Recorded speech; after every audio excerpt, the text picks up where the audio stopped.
Congratulations on being an advocate for your issue. It's imperative that we have folks such as yourself that are willing to spend their time and energy to make sure that Oklahoma is a better place to be. And you can also translate that into making the United States a better place as well. So today we are going to discuss how a bill becomes law because that is the major way that you are able to affect the direction of Oklahoma. You may wonder how bills actually come about in a normal session. Anybody can suggest a bill and they can meet with their legislator, either their senator or their representative, governor, speaker of the House, the Senate pro tem. Anybody that has an opportunity to affect legislation, you have the ability to discuss and introduce bills or introduce an idea to become a bill. And it is through that senator or that legislator representative that you are able to make sure that you get your message put into the legislative session. After you've discussed your issue with your legislator, then work can be done on a bill. The process for developing a bill is one that begins back in August and September in most cases, because you as an advocate probably should be meeting with your senators and your legislators on a regular basis, but know that the August-September timeframe is really the time that issues start to bubble up and become identified as potential bills for the next legislative sessions, which start the first week in February. So you're meeting with your legislator in August or September to present an idea. They have that opportunity then to work throughout the fall to make sure that there is not a redundant bill somewhere else, or that there is the ability to actually create the bill during the session. So the last thing you want to do is build a bill and then not be able to have an avenue for it to be heard.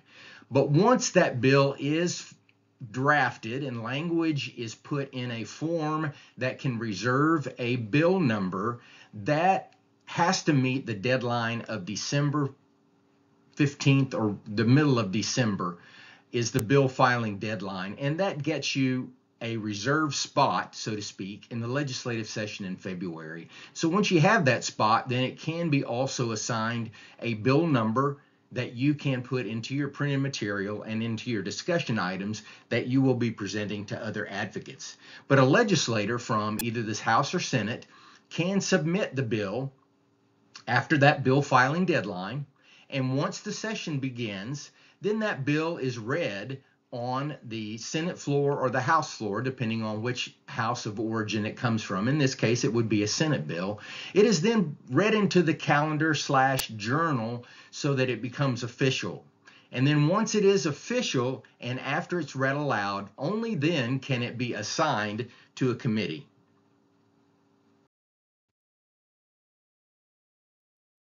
So as you have your bill developed and it has been submitted by the bill filing deadline, has been read into the journal, then you have the opportunity to have the Speaker of the House and the pro tem, as we mentioned, assign that to a committee. And so you want to make sure that you have an advocate or have met with in some way the Speaker of the House, or in this case, the Senate pro tem's office, just to make sure that that bill is going in the right direction and that they understand the importance, and particularly if you have some written information that you could provide to them. But you don't want to usurp your legislator's connection with that office as well. So make sure you're working through your senator's office, and we'll share a little bit about communication later on in the slideshow. Well, it's all been fun and games up until this point. You've worked with your legislator in the August-September timeframe, your senator, to create a bill. They have submitted it, and it has been read into the calendar. Now it's time for the assignment of the bill. This is the most interesting time in many people's idea of a legislative session, because a lot of the bills that are drafted, we've recently learned in 2022 that there's going to be about 3,700 bills considered in the 2023 legislative session.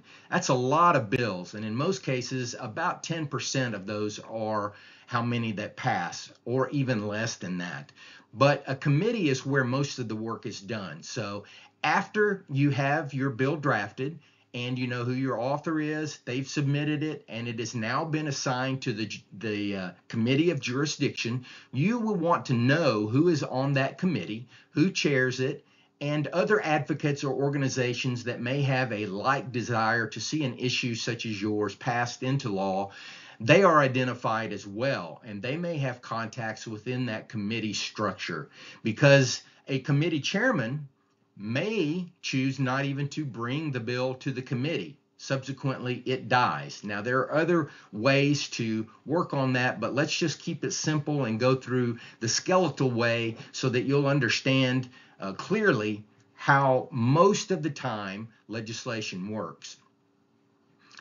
But a committee may pigeonhole, they may amend, they may say, we don't need this right now, so they'll table consideration for later on in the session, and they may do what is called striking the title.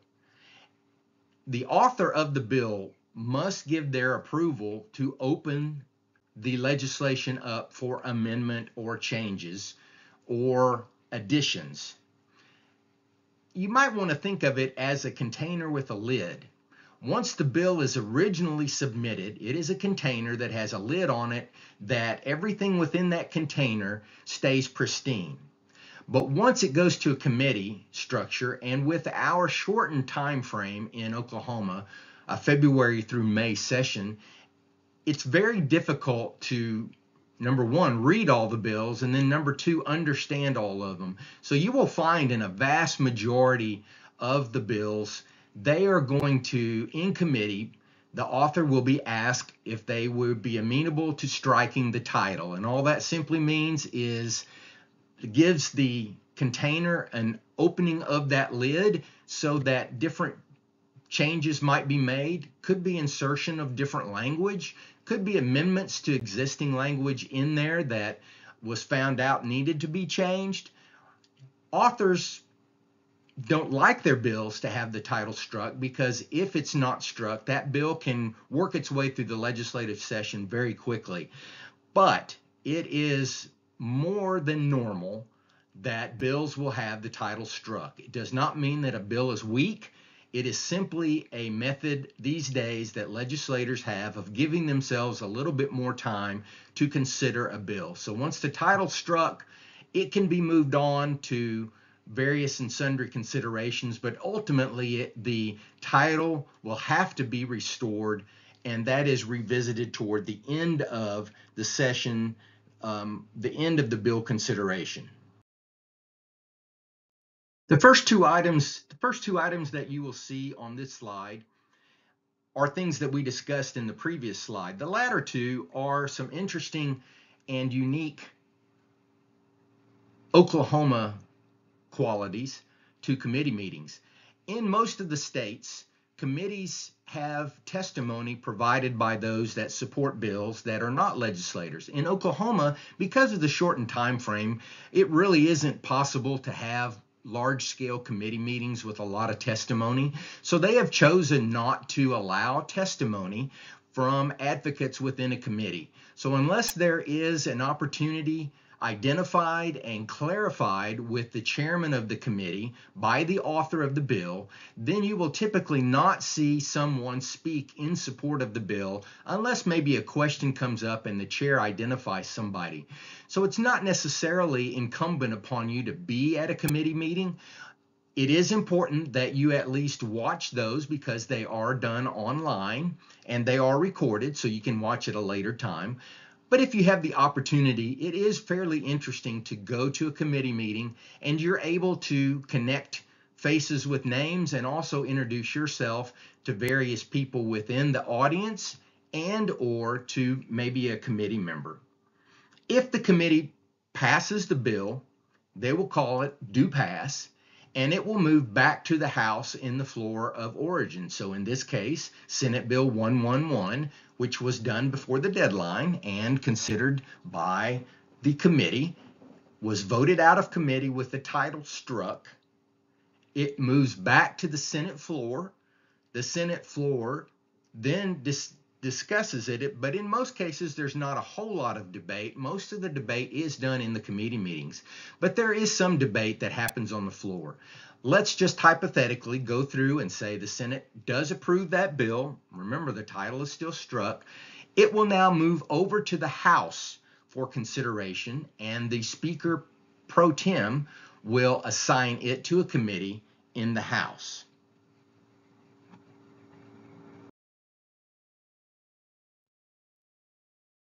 As we've discussed, once it moves out of committee, in this case, the Senate pro tem controls the bill advancing to the floor, and the floor is where it is considered and debated. A bill with the title off can have its contents reviewed by all of the legislators, and they can amend or change a bill on the floor before it moves over to the other house. All of this happens within defined deadlines that you will find with the links on this site.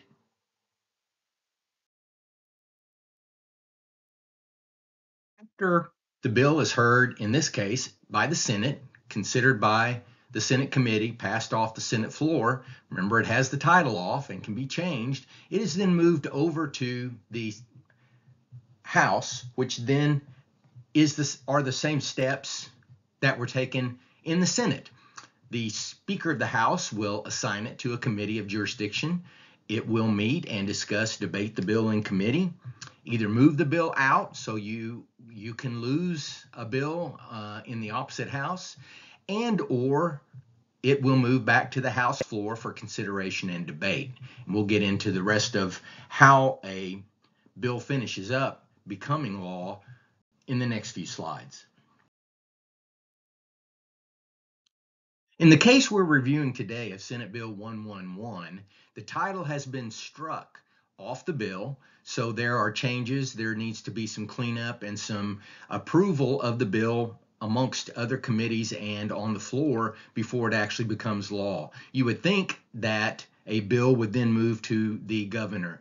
But in the only case in which a bill goes straight from introduction to the governor is when the title is kept on a bill, and that is called a live round in the parlance of lobbying, where there are no changes, there's nothing that needs to be modified, there are no additional language requirements, so the title is on. It's a fairly innocuous bill. The Senate committee has heard it. It will move back to the Senate floor. Then it goes over to the House. The House committee hears it. It goes back over to the House floor for approval. And then that bill can then move to the governor. But in the case in which we're discussing today, you as an advocate must stay on top of all of the procedures and all of the timelines and deadlines required for a bill to become law, because in most cases, it isn't as easy as I just described to get a bill into law. We have been talking about two options. Option one is the bill that has the title still intact, and that is the most preferable version of a bill. But as we've heard and as we know, most of the bills have their title stricken. The author must approve that, but most of them will in order to save the bill and keep it moving along in the session. So it does need to have more discussion involved if the title is stricken, but it is a way to keep a bill alive should there be maybe some questions about possible changes or needs to insert additional language as well. But if either the House of the Representatives or the Senate rejects the changes or amendments that were made to a bill with the title stricken, they still need to pass the bill. And once they pass the bill and it moves back to the other House of origin, then a conference committee is called to work out a compromise.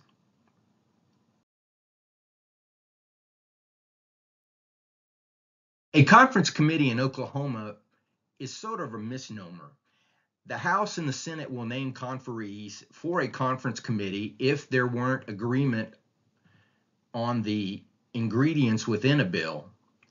However, A conference committee is basically made up of individuals that come together not necessarily in one meeting, but they discuss it amongst themselves and come up with a committee report. So they'll hash out a lot of the things. And a lot of times a conference committee will meet, but the end report is done outside of that one meeting. So they may meet, discuss some of the issues, but know some of that will be clarified in the background. So you as an advocate, make sure that you're still in contact with your senator and your legislator, that if a bill is in conference committee, what is the status of that? And are there opportunities for you to make positive statements for the bill continuing on? But it must have those changes made, and both the House and the Senate must approve the bill once the amendments are made and the title is restored at that last Senate vote, because remember, this is a Senate bill 111. The title will then be restored and the bill can then be sent to the governor's desk.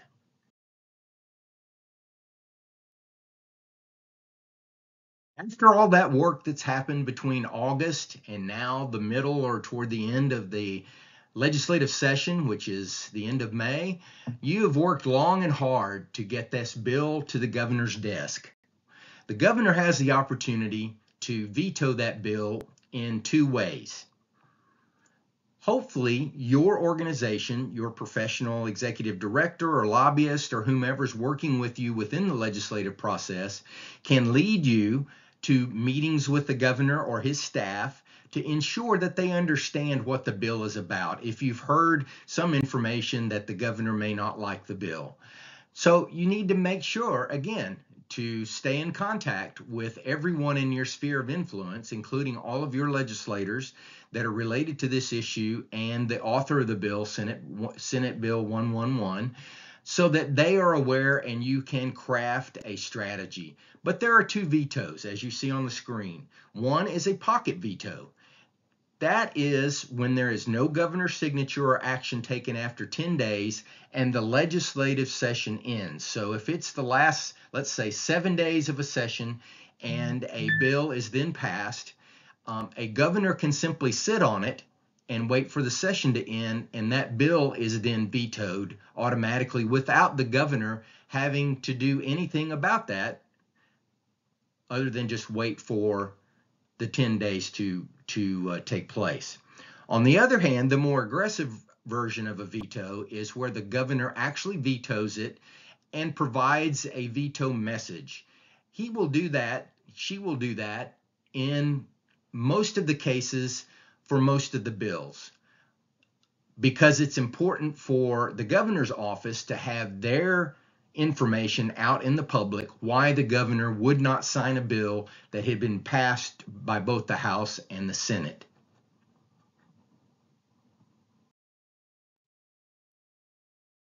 It's always best to think that a bill will make its way through the legislature and will be passed and will better the state of Oklahoma. So I want to make sure that you understand that it's a very positive process in a lot of cases. It's very difficult from the standpoint of there's a lot of moving parts, so you need to stay on top of that. But you as an advocate, your major responsibility is to keep getting information to your legislator and particularly your author, Senate Bill 111, so they will be fully informed about what the needs and the requirements are of what you're looking for in the bill. If the governor has vetoed that and they are still in session, then the legislature has the opportunity by a 2/3 majority of vetoing the governor's bill, and it becomes law at that point. However, if the legislative session has ended, they must be called back into special session. And that's why it's so difficult for a lot of bills to make it out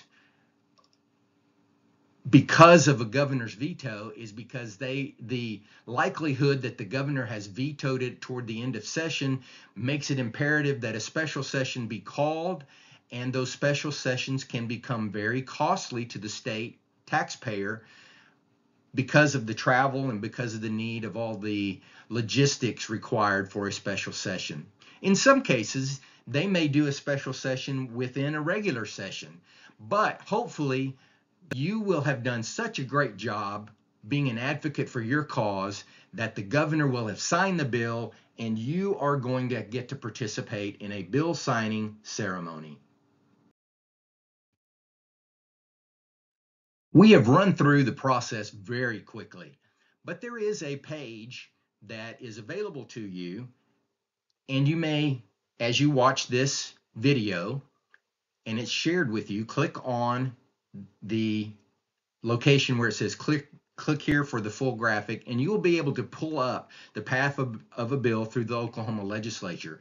And know that in most of those cases, you don't necessarily need to be actively involved from your time, place, or energy, but there are a couple of places where you as an advocate are needed and are critically important for a bill to become law. Obviously, it's that August, September meetings with your legislators, just particularly in this case, your senator to draft the bill. During the session, meeting with legislators, you probably will have a day on the Hill where a lot of you as advocates meet and then go office to office and try to meet with legislators on the contents of the bill, providing them with the right information that is very concise, brief, yet to the point, and makes the case for the bill. But also during the session, your legislator will be in the district, usually on Fridays. So during a regular session on Monday morning, the legislators travel back to the Capitol. Monday afternoon, there may be some business that takes place, but there may be some meetings times in that afternoon where you can meet with the legislator or know that they're working on your particular behalf.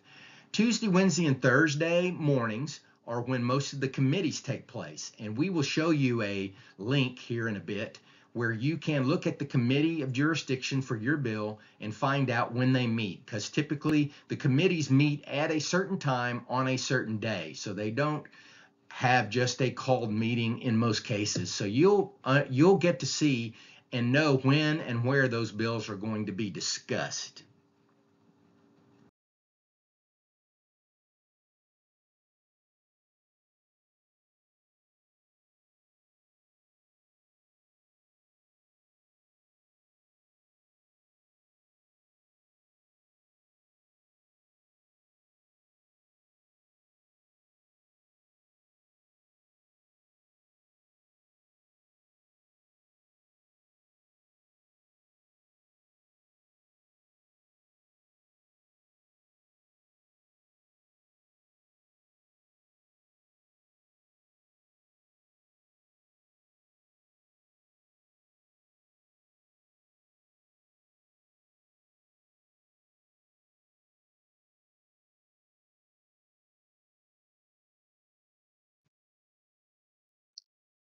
As we move through this PowerPoint, the question probably has arisen in your mind of how do I communicate with my legislator? What's the best way to do it?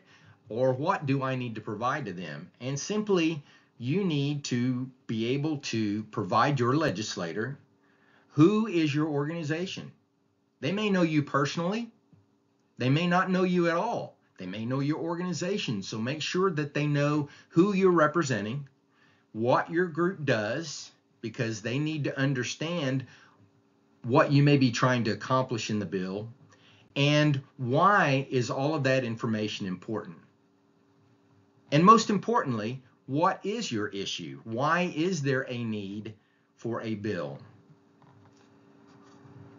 And if you have a bill number, which you will after the bill met its initial deadline is assigned during the session, so you need to be able to use that Senate Bill 111 and provide that to your legislator. Now, in most cases, again, with 3,700 bills, they're probably not going to recognize a number in and of itself. So you need to make sure to provide not only the bill number, but what the information is contained in the bill and why that is important for it to be passed.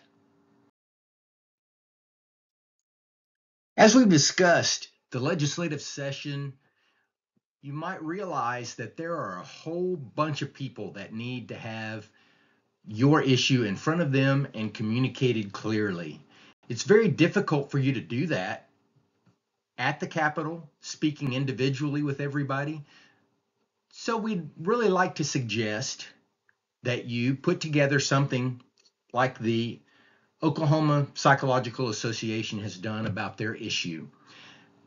I know that the legislators get a lot of information and they have to look through a lot, but it is important for you to have your issue in front of them and delineate it out so that if they were to look in the file at the bill, information would be readily available to them without having to reach out to someone, but also you're educating the legislative assistant at the same time, so they'll be able to understand what the issue is when you talk to them specifically about your bill.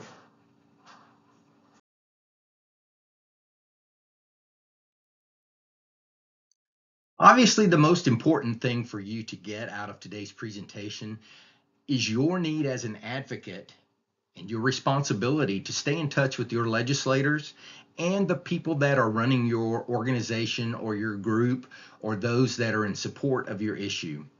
Also, realize those that are opposed to it, and finding out more information about that is imperative as well. But now we're going to talk about, well, what if you don't even know who your legislator is? So you've worked through August and September, or some folks in your organization have, and they have developed legislative language, which is turned into Senate Bill 111. Now, you know, as an advocate, whether you were directly involved in the creation of the bill or not, you have information in front of you that's important for the legislature to have. And in order for that bill to pass, all legislators need to be aware of a bill, and obviously a majority of them support that bill. So you need to be in contact with people that are involved in the overall legislative process, not just the committee members, not just the committee chair or the Senate pro tem or the Speaker of the House or the governor's office. You need to know your individual senator and legislator and make sure that you are passing along the information that was provided to you by your organization explaining Senate Bill 111. And you will also be able to understand and look for their names in various publications in case they do come to your area or they provide some feedback that's important in relation to your bill.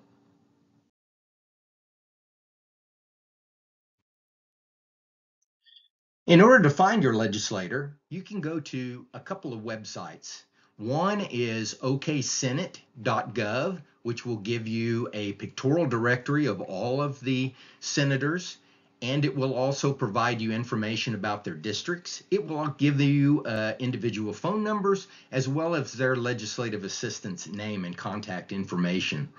The same is true for the House, okhouse.gov. Now you can maneuver between the Senate and the House on that one website, so you don't have to go to separate ones. But if you want to start it somewhere, you can start either oksenate.gov or okhouse.gov, and it will bring you to a legislative site. Within that site, you have the opportunity to look at committees. Who are on the committees, pictorial directories of those members on committees, what is the status of legislation, and certainly, where is my legislator, what is their number, where are they located. This particular website gives you information on bills that they have supported in the past, as well as authors, which means that you're able to go through there and make sure that they have the same support for your issue as you do by looking at what they've supported in the past.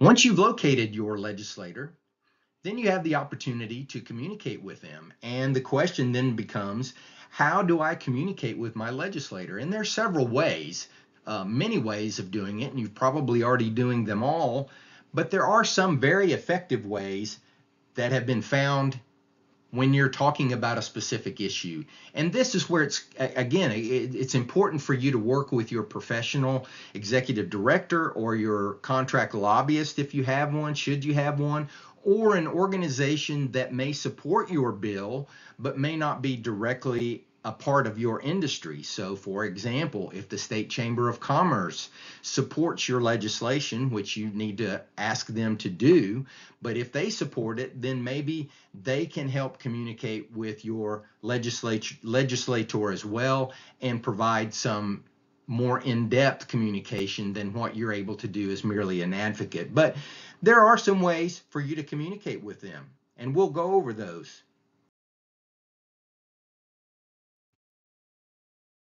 Obviously, the first way that you can communicate with the legislator is by using the phone number that you will have found on their website, or that you will have gotten from them in a face-to-face meeting or some manner, but use their direct number. There is a general House number and a general Senate number, but it's important for you to be able to find their specific individual office number for you to have for your records. And you'll probably get to discuss your bill primarily with the legislative assistant initially, or to continue to follow up on its progress. The legislative assistant is critically important to the passage of a bill from the standpoint of they may have some advice for you as an advocate as to what you might could do next. They also have the opportunity to let you know about a legislator's opinion. In most cases, they won't represent themselves that way, but you can get some idea. But they're also very, very important in working with advocates and the legislators on getting bills through this particular process and understanding the process. The legislative assistants are incredibly important to your effort, so make it a primary function of your role to meet them. Most of them, a lot of them, don't work in the district for that particular senator or House member. They work at the Capitol and have for many years, so they understand what the process is. So do not think that you can leave them out of the process. Their job is to listen to you and to help you out in making sure the bill gets in the right hands and the information gets in the right hands. Secondly, of course, is email. They get so many emails now, legislators and legislative assistants. It's almost becoming impossible for you to reach a legislator via email. Now, you may be able to reach out to them via text if you have the opportunity to get their mobile number. Most of them respond quickly to texts, but they don't share their mobile numbers out a lot. So again, I'm falling back on the executive director of your organization or somebody that has a direct connection to the legislature from the standpoint of being a professional lobbyist or just interested in your issue and knows the process. They can be able maybe to help you with that as well. Then there's traditional mail. It's nice, but the way the session moves, the pace at which it moves, by the time the office gets a letter stating information you wanted to communicate with the legislature, it is probably past the point already in the process. Obviously, the most important are in person. In person can be at those chamber meetings that we discussed or in the community as you see those particular legislators, and in that Senate area, watch their LinkedIn, their social media channels, so you can have information and conversation starters as you go into that in-person meeting. But that's probably the most important. But as an advocate, be sure that you have the information of your bill either memorized or you keep some extra copies, or if you know you're going to the chamber meeting, have some with you so that you may pass those out and distribute them to appropriate people.